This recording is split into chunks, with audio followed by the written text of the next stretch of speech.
How's it going, internets? I hope you're having a lovely day. It's that time again. It's time to get into some animation. It's time to get that imagination all revved up. Time to get into some creativity, and it's time to get inspired. And today's inspiration comes from Frank Schoonover. And if you're not familiar with his work, check right over here. He is a student and contemporary of NC Wyeth and the Brandywine School, and he is just a master painter. I love all of his work. And you might look at it and be like, oh, that's totally a Wyeth when you first see it. But nope, it's Frank Schoonover. And like I said, he definitely has, I think, a little more of a painterly feel to his work. Or I feel like Wyeth has a little more of a tighterness to his work. And that's probably just a personal thing. I'd have to do a deep, in-depth study, but just overall, from viewing their works, I'd say his work seems a little bit more loose, where Wyeth seems a little bit tighter. But still, very, very similar styles and beautiful renderings. Everything that he does, I'm just a huge fan of. So definitely check out more of his stuff down below. I think he's got a great grasp of color and everything here too. Let's see if we can pop this up there. Okay. But I wanted to share a quote with you guys from him as well, and unfortunately there's not a lot of his stuff, at least available, without doing library petitions to get more work. It looks like there is an interview out there that I'd love to get a hold of, so if you know or you have a copy of that, definitely send it my way. I'd love to read that. But what I was able to find was attributed to him when he was studying, which with, I want to say it was Wyeth, but I'm just going to say a teacher or an associate at the Brandywine School, and they were talking about how they would paint out in the middle of like a field, and one of the main lessons that he learned was this was a lesson to all the students to interpret the things around them when painting. And what he's talking about is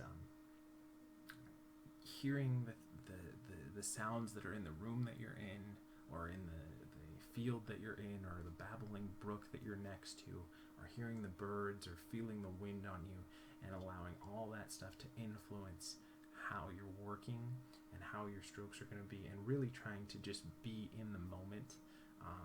I think it kind of goes back to something that I've talked about before about milk call, and how I believe it's Richard Williams' Animator survival kit, and there's a discussion about what kind of music does he listen to when he's animating, and he says something to the effect of I'm not intelligent enough to listen to music while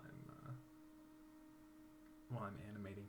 And I think it's not that's a over exaggeration or taking it to an extreme level, where the real feeling behind it is that it's important to try and embrace the silence, or the noise, or the chaos, or the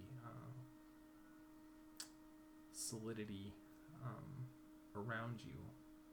Solitude is probably a better way to say that. And have that influence your work, and that's an important aspect. It's not something that I really talk about, and I'm still not sure how I feel about that personally, but I think it's an interesting thing to think about, because I know there's a lot of times where I feel like if I put on music that I'm familiar with, or a lot of times I like to listen to like soundtracks, or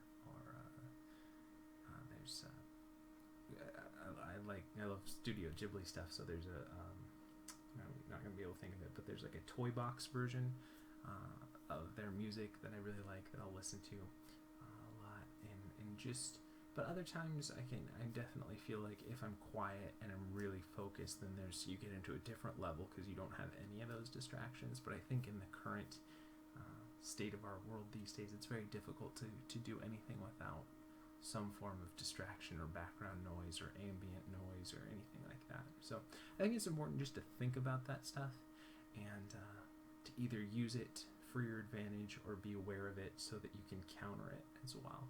So because sometimes that like look around your surroundings, and it's going to help advance or push forward your work a little more. and this is, again, you can tell there's a little more pausing in my speech today, because it is stuff that I think through. I'm not certain exactly how I feel about it, or what the best method is. There's definitely two conflicting schools. There's tons of people who love to listen to music and just engulf themselves in their work and have stuff blaring in their ears, and there's other people who like to work in solitude. And I think it's really, the main thing is just to embrace whatever is currently going on, and like I said, either fully throw yourself into it, or use it as be aware of it enough so that you can counter it in your head and don't let it affect you, for however your particular brain works.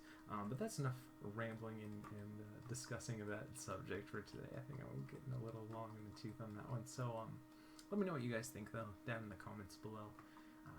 Let's go ahead and get into some animation, though. This is the Character B rig. It's a free rig you can grab over at Creative Crash, and I will link to it in the description below, along with some more stuff from Frank Schoonover if you guys want to check out more of his work as well.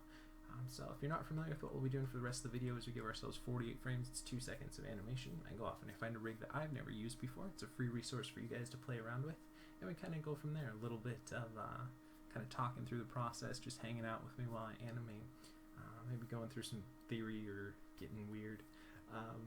But most of all, the main goal of doing these videos is to hopefully encourage you guys to go off and create something each and every day, to use that imagination and creativity as much as you can, and hopefully to inspire you to keep going each and every day and not lose hope and not get frustrated, but know that it's a journey and enjoy it along the way. So that being said, let's go ahead and get in here. So what I was thinking for this one, and especially given kind of the quote that we went with for today, I'm thinking we should do kind of maybe a floating Zen meditation kind of pose.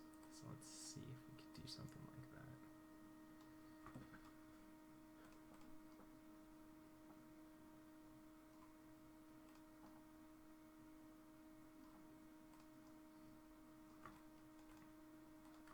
So what I need to do is do that, rotate that, bring that up here, and we just want to create that initial storytelling type pose here. And it's definitely more of a simplistic rig with this one, but hopefully we can still get something good out of it as well.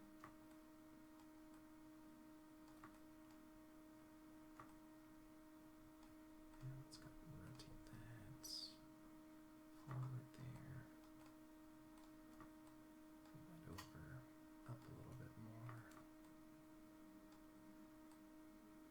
Try to see if is there a knee controller. If there's not a knee controller, this might get a little funky. We might have to go with a different idea here. But let's hope that we can find one. And let's rotate that up here to bend it.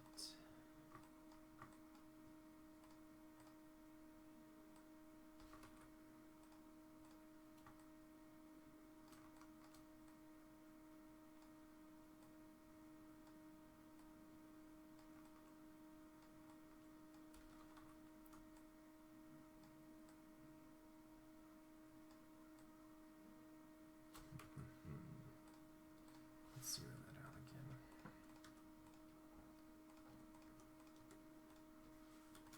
Because this one seems to be kind of where I want it to go.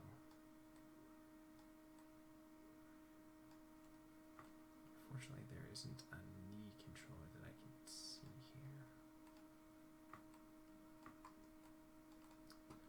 So let's see if we can switch this over to FK. If there's any, do we actually get a controller for that? Seems to be that there's no controller then for it. Let's see if we can show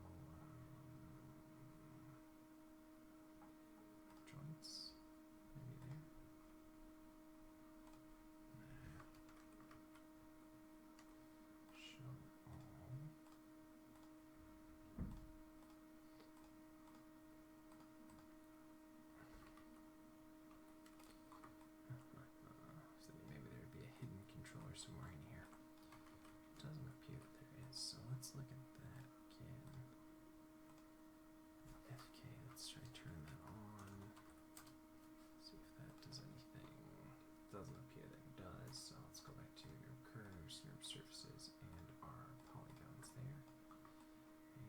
see if we can't work within the restraints of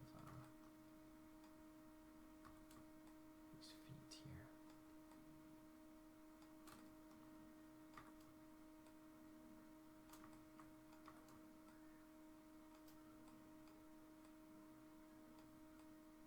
Trying to get that knee to go up. Let's see, I guess we could do something. I'll figure it out here. Let's go back to where we had the knee okay there, and then we can just do some roll to get that knee up a little bit more.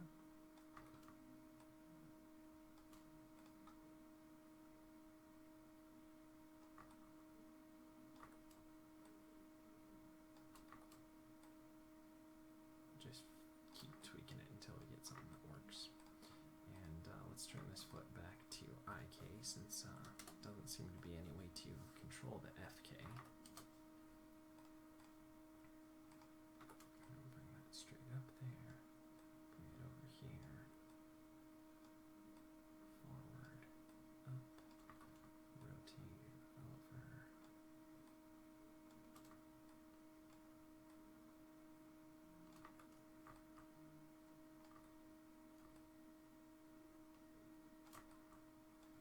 And let's look at the foot roll, see if that'll do it. Yeah, just want to get that knee up and over.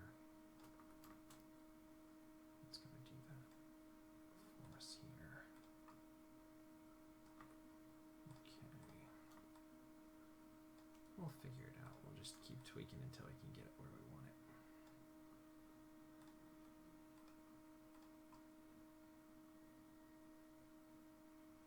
Okay.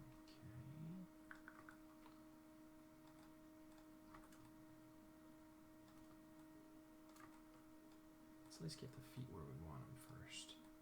And then we'll see if we can't fix the knees in a little bit here. Do that kind of crisscross applesauce kind of pose here.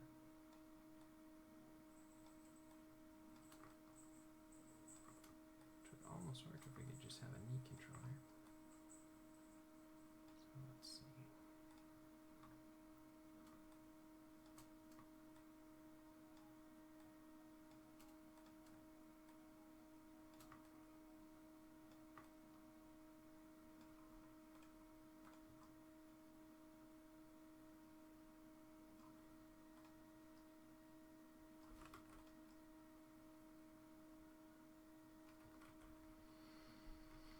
Alright, that doesn't seem like it's, I feel like I'm forcing a round peg in a square hole here, so maybe we'll just try a different idea. And let's just zero out that foot again, and this one here again. That's okay.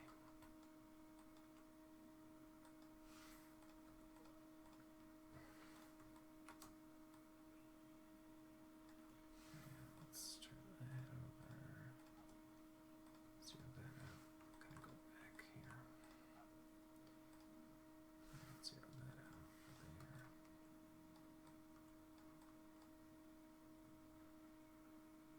What's another way that we could try that?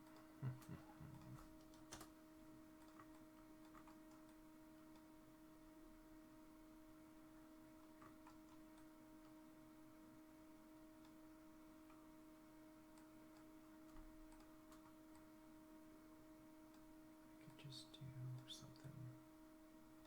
See, it's just these knees. They don't go anywhere. Wonder what the. Let's see if it's the center of gravity thing. I'm sure there's a controller that I'm just missing here. Let's just do something like that. Sometimes it's good to go back to scratch until you can figure it out here.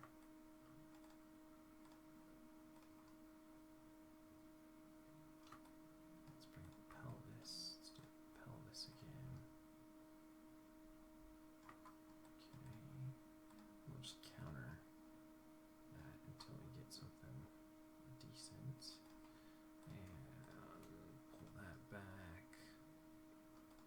Again, as you can tell, I've never used this rig before. That ain't no joke. Okay.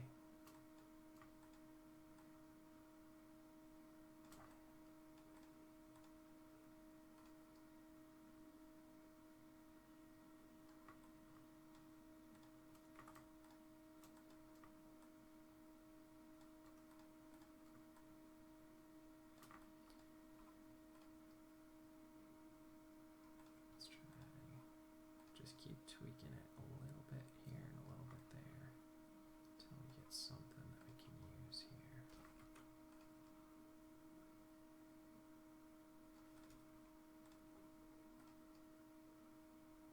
And we can pull that back here.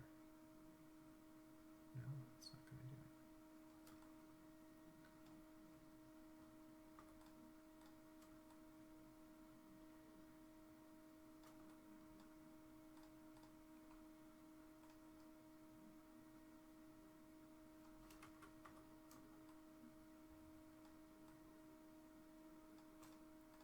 Now I got the knees too far inward.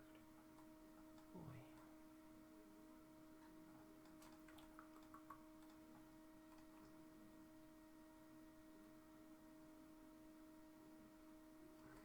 It'd be really helpful if we had some knee controllers for trying this idea out. Okay. Alright, let's step back, step back.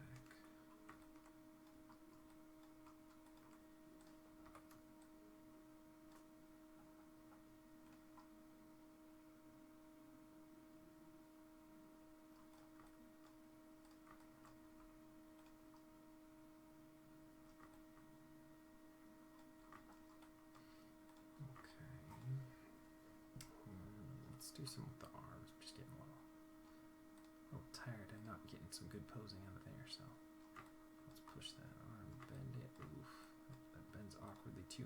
Alright, so we are dealing with just an old rig here. That seems to be the main issue. And let's see if we can get this one down here. Bend it up here. Eventually we'll get to doing some animating here once we can get some pose that somewhat works.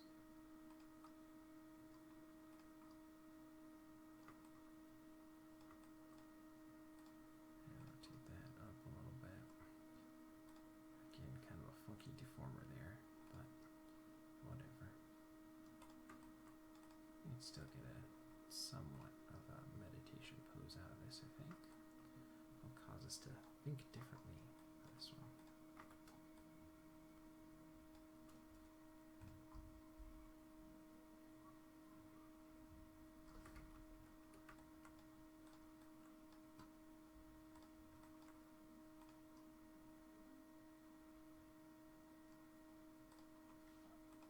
Trying to get the almost do something like that. And let's do this guy.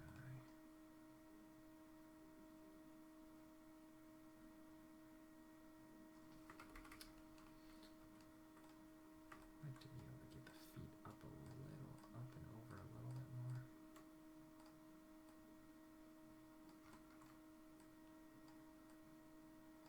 And let's just rotate X here. And then we can roll the foot. No.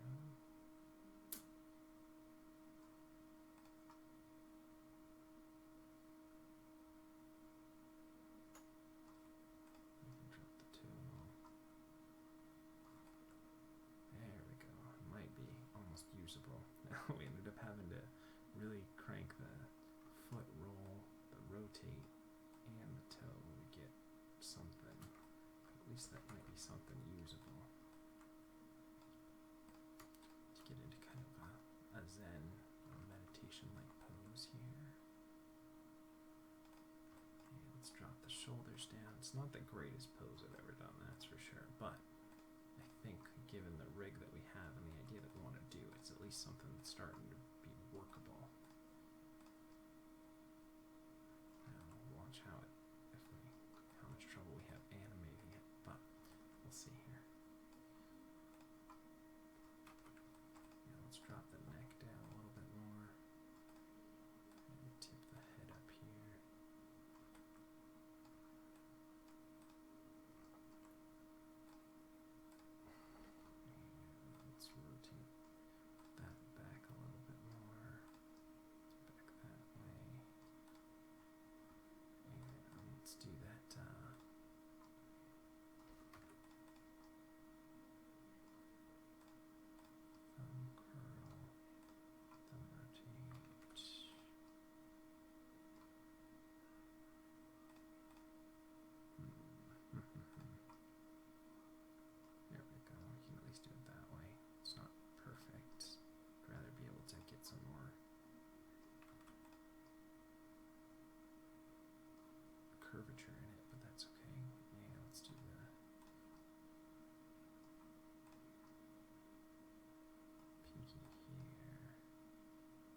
let's go ahead and save our file and set our frame range from 0 to 48. A little bit longer to set this pose up here, but hopefully we can get something that will work here.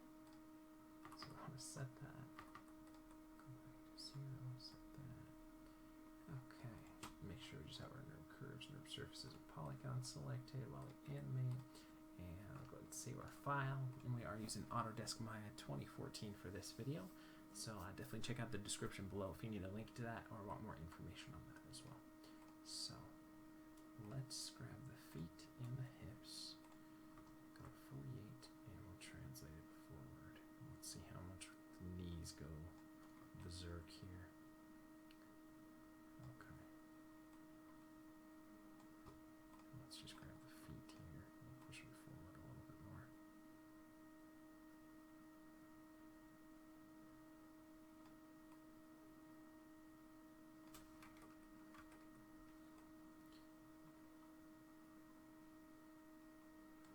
And let's do something funky here. Let's take Window Animation Editor's Graph Editor. Let's take the Translate Z, all of those, and let's bring it back a lot here. So I feel like there's a pull vector or something that hits and pulls them back later. So if we can offset it by going that way, then we won't hit that kind of wall where that pull vector would be that's imaginary, or at least would take us a while to find. So one way that I found that's kind of a little cheat is we'll just go back behind it, so we'll never cross that line where there's like an imaginary knee controller, or just not one that I'm seeing here, that is probably right about here. And previous, when we had our animation here, I'll just push it up here.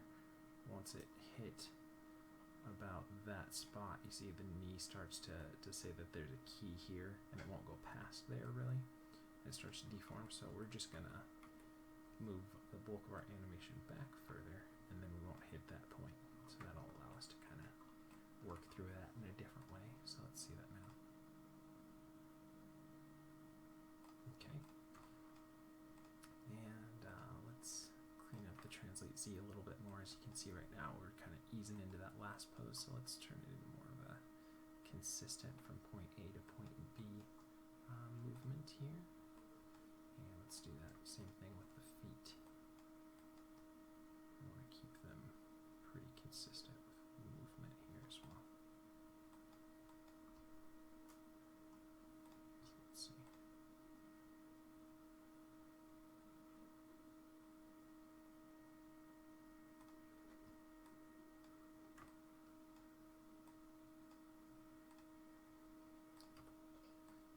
We've got a little bit of dip in our Translate Z there,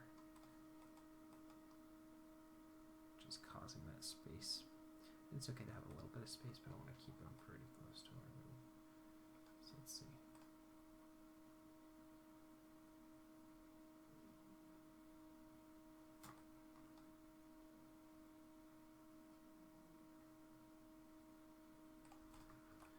I'll go ahead and save that, and now let's do a little bit of up and down here. And let's actually give us about 60 frames here, so we're a little bit further back. And again, we'll have to clean up our Translate Z's again.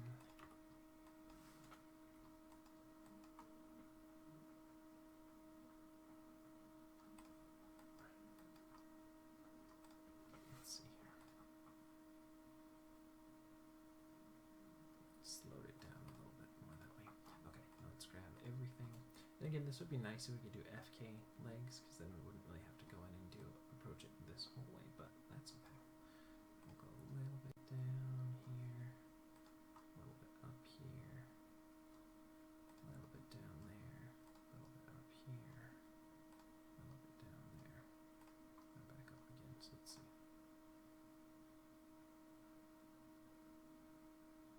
Get a little bit of floatiness to them.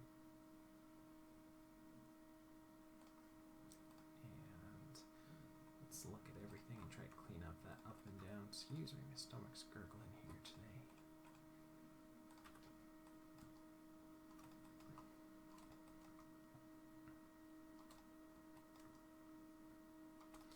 just try, I think I'm going to accentuate it a little bit, but I'm also going to even it up a little bit as well. So let's see.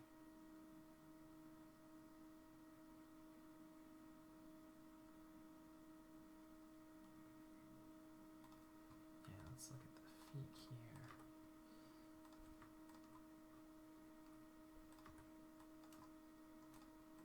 Again, we kind of want to clean this up a little bit more.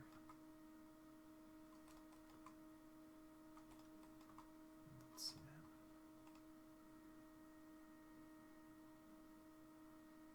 We've got a little bit of variety between the feet as well.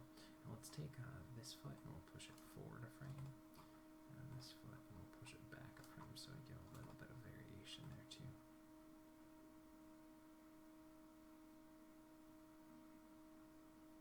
That might be too much. Maybe just one frame different.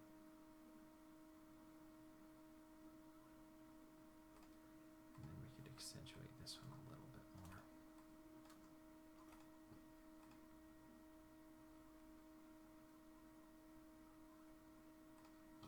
And let's tone this one down a little bit. Just trying to add a little bit of variety with our timing and our spacing a little bit so they don't feel so even, but still have a very evenness to them.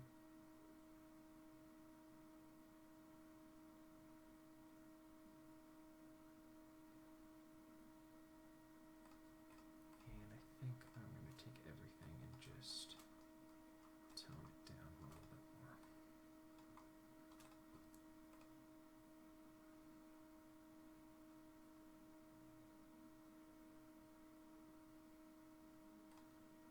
Especially this one, for some reason that the way that knee's going feels really pushed to me. So let's see.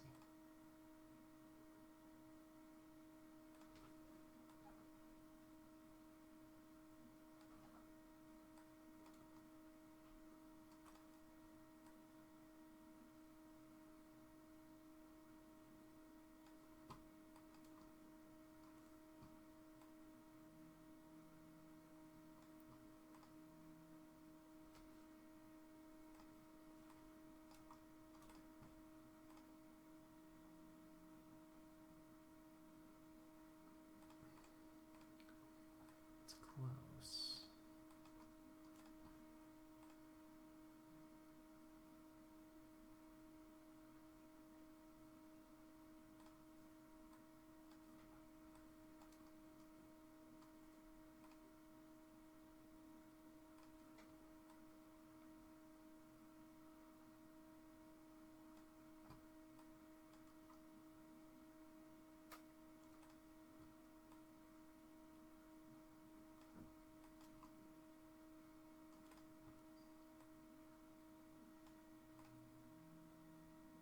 There we go. Just kind of went in individually, did it. Okay, and now let's look at the chest and let's do a little bit of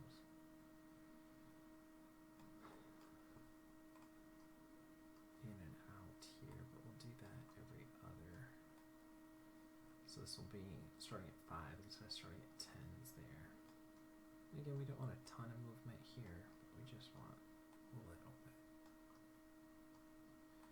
And especially since it's more of like a meditation pose, we want to keep it to a minimum here. So let's look at that and see how we like that.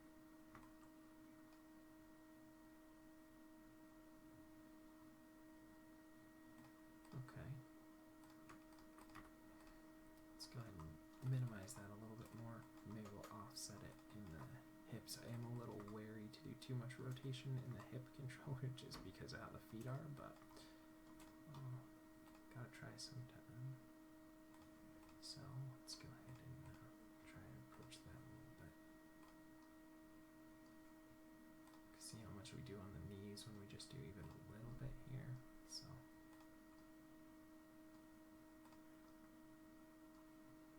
let's see how that works out. Again, I'm going to minimize that a lot more here too.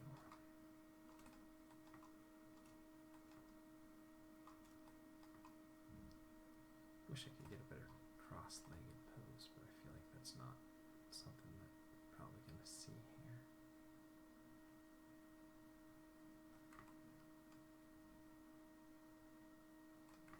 And let's do the opposite in the head, so we don't get so much bob in the head. Go up there, and down there. I'm just going to offset it a little bit here.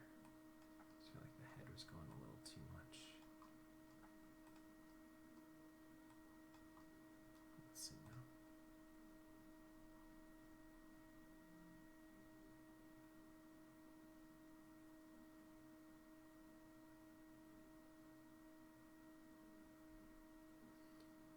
Let's do a little bit in the shoulders here.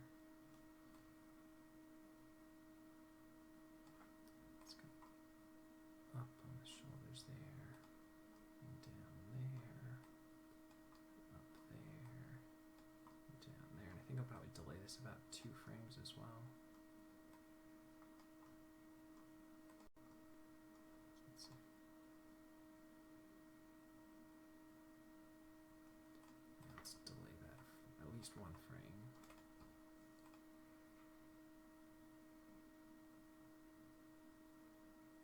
And it's too much out, so take all of those and we'll scale them back here. That way we get a little bit of movement in those arms as well.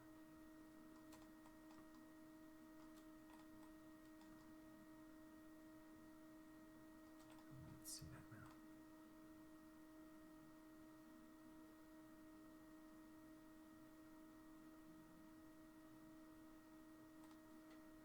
Still feels like too much out. Let's just universally pull them in a little more.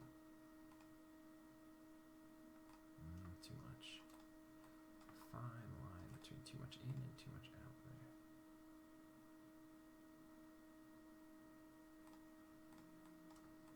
Let's just scale it back even more. There we go. And let's do a little bit on the elbow. Let's go ahead and save our file though while we're at it. A little bit on the elbow here. Let's do that at 10. Down, up, down, up, and down, and up. Let's see. There we go, just so I get some looseness in there. Yeah, we could probably do a little bit less of that, especially if we're going to do any in the wrists as well. I feel like it's pretty close. There we go. And then let's look at the wrists. Go down there, up here, down there. This might be the, we might do the inverse of this. Let's see. Let's see.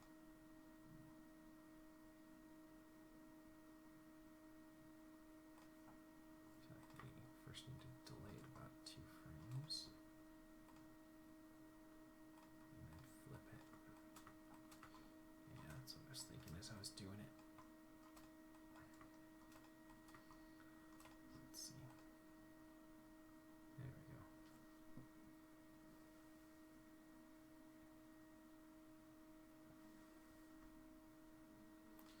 I wonder if we could do a little, just a teeny bit of rotate on the feet here too. Might be too much.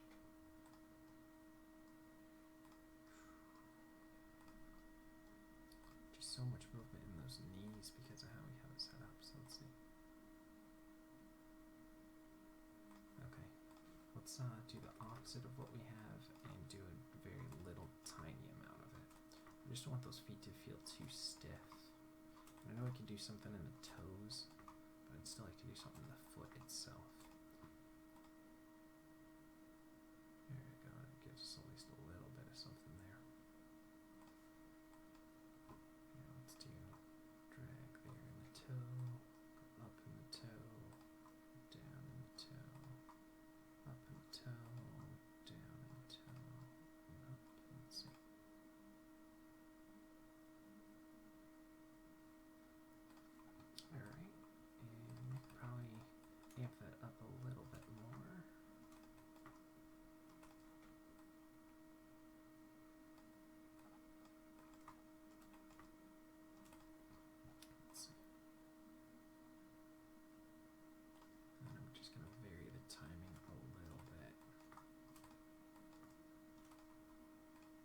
just to add some variety here.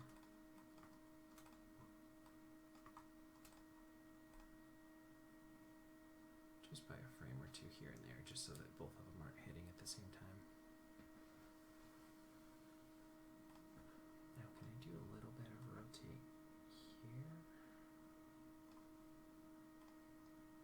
Or is that going to do too much? Might be too much.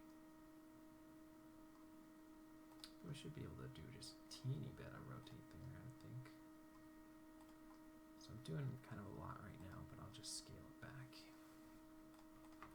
And again, this is kind of one of the reasons that I was a little hesitant with, I really like to get a good, solid, strong pose at the beginning that I know is going to be,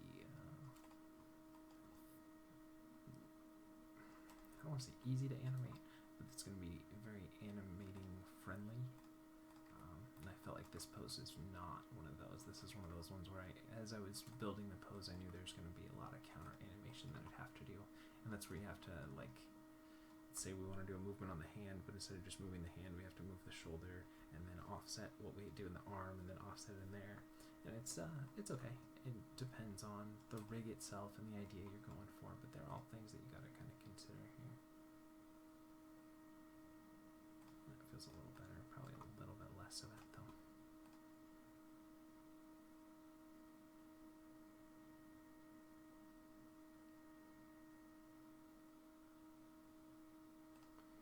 Alright, let's go ahead and save that. And let's do a little bit of bounce in fingers here.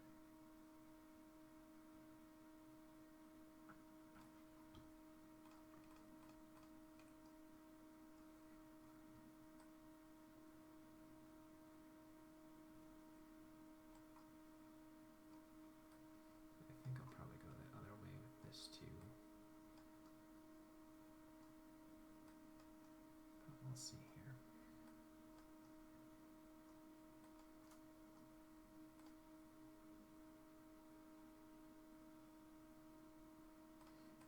It's actually not too bad, just a little too much at the beginning.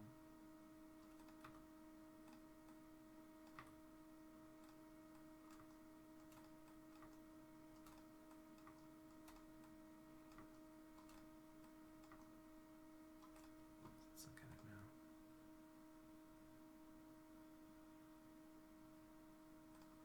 Still a little too busy.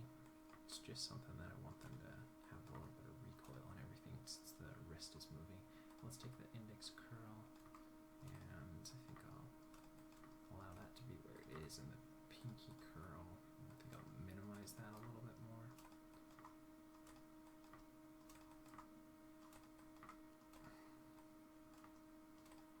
And just play with the timing a little bit there too. And go to 10 and I'll do some, what's that? Thumb rotate.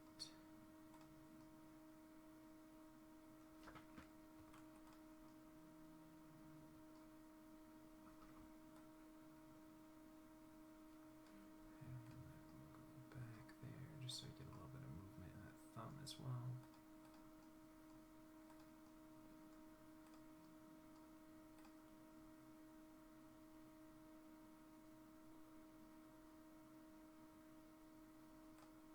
And I think I'm going to take the ring curl and I'm going to amp that up a little bit more and vary it. So we get some varied grouping in the fingers.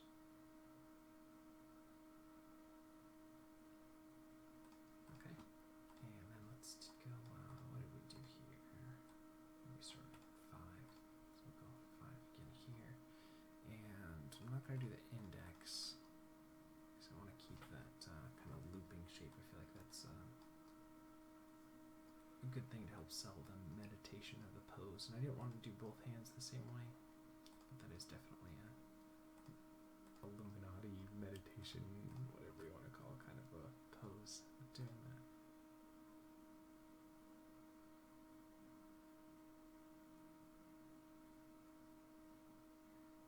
Okay, I think I want to do less on the pinky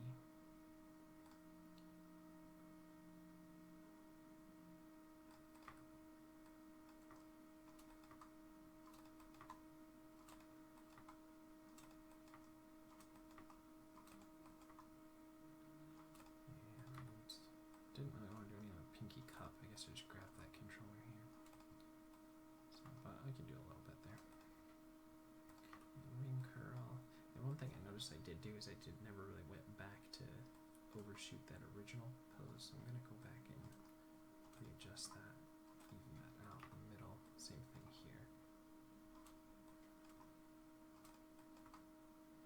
So let's go ahead and look at that now.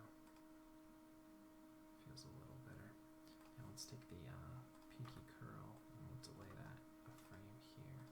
The middle curl, we'll push it forward a frame just so we get a little bit of variation in our timing as well there.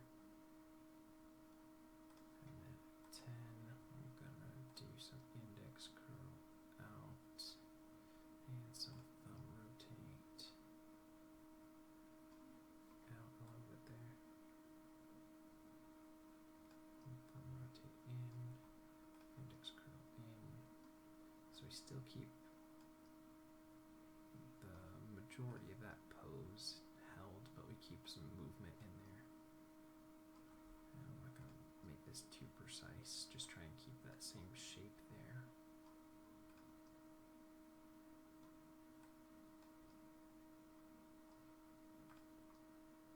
So it's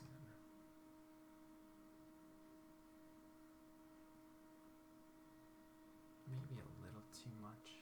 We could probably tone that down a little bit more. I want to make sure that I keep that pose there, so.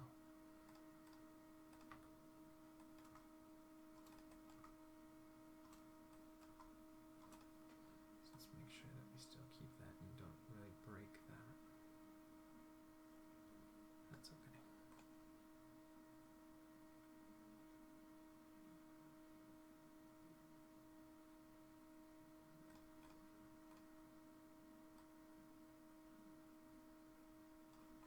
Get a little bit of rotate up, down, up.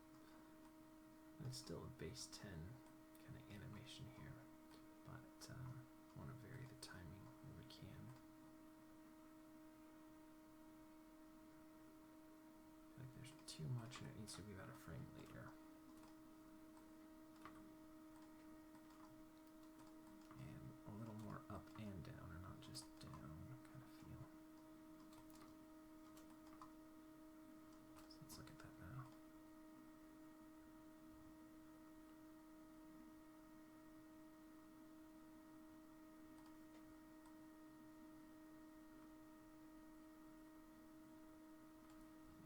And a little more down there.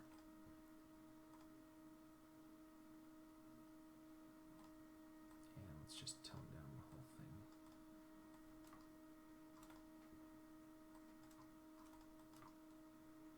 Because I don't want a lot of movement there, but just a little bit.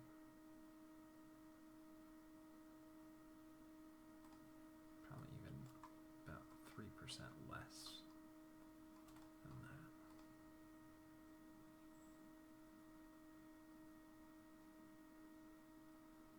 Alright, I feel like that works. We could definitely play around with it for some more. I think that was fun. But before I do too much else, I want to create a new perspective here. So I like that camera angle that we were kind of using there.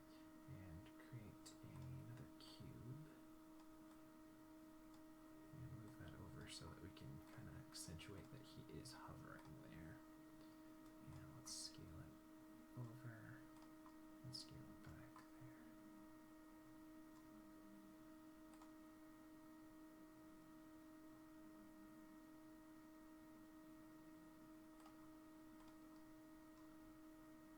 And let's rotate it a little bit there. Let's scale it in X. Translate it over.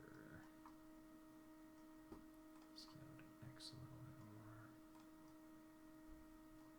There we go.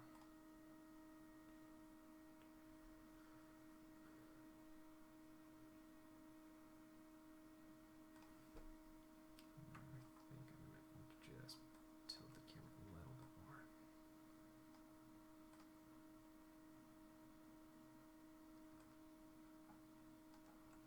And let's do a little bit more up of an angle. So it'd be like you're looking at him.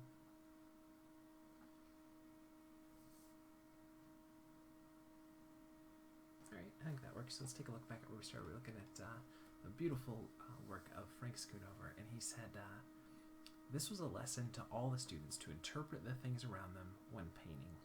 And I think it's a great lesson to learn, to be in the moment, to be aware of your surroundings, to utilize them when they're helpful for yourself, and to try and ignore them when they're distractions. I love you guys lots. You're amazing. If you're watching this, you are the creative future. I hope you're going off and creating something new and unique and bringing things into the world from your own imagination and creativity each and every day. Thanks for watching. Thanks for likes. Thanks for the subscribes. I think that'll do it for today. So we'll see you for some more animation tomorrow.